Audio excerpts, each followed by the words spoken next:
Greetings, mortals, peers, and queers. Thousands of Christians condemn Representative Marjorie Taylor Greene and Mike Flynn as false prophets, among others.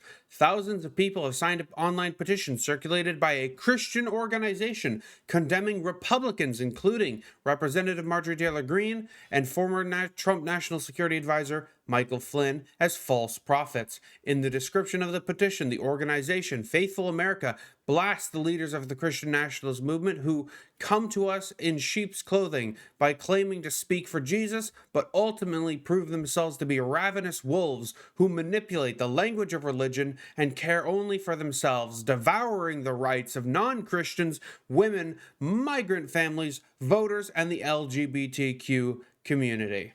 End quote. In addition to Greene and Flynn, the organization labels Texas Governor Greg Abbott, Republican Ohio Senate candidate J.D. Vance, Pennsylvania Republican gubernatorial candidate Doug Mastriano, and Representative Lauren Boebert, a Colorado Republican, as false prophets, according to the organization. The petition, which has a goal of 15,000 signatures, has currently close to 14,000 as of Saturday morning. Whether they speak from the halls of power or the front of a sanctuary, each individual on this list has a track record of misusing and appropriating Christianity for their own political gain, at the expense of everyone else.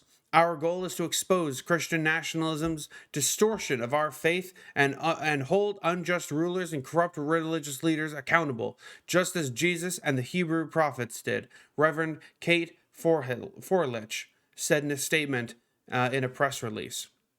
So, that's quite significant. Thousands and thousands of Christians condemning Christian nationalists for the distortion of the faith. You'll love to see it. I'd like to see more. And they're calling out some big names too, heavy hitters.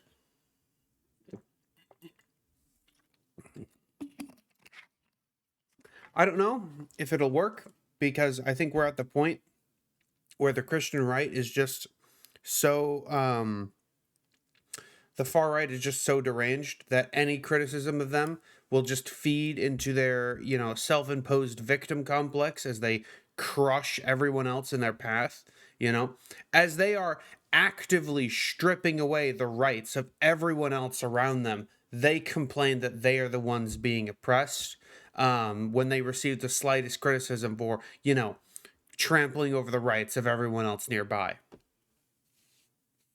But it is nice to see that not all of the Christians have completely lost their minds, but some of them are staying to fight the good fight, even though this will almost definitely cost them sorely, as the great Republican war machine turns its attention on them as well. I hope they stay safe, and I wish them the best of luck. With that, follow for more daily videos, support me on Patreon, and join the Discord. And with that, y'all have a good evening.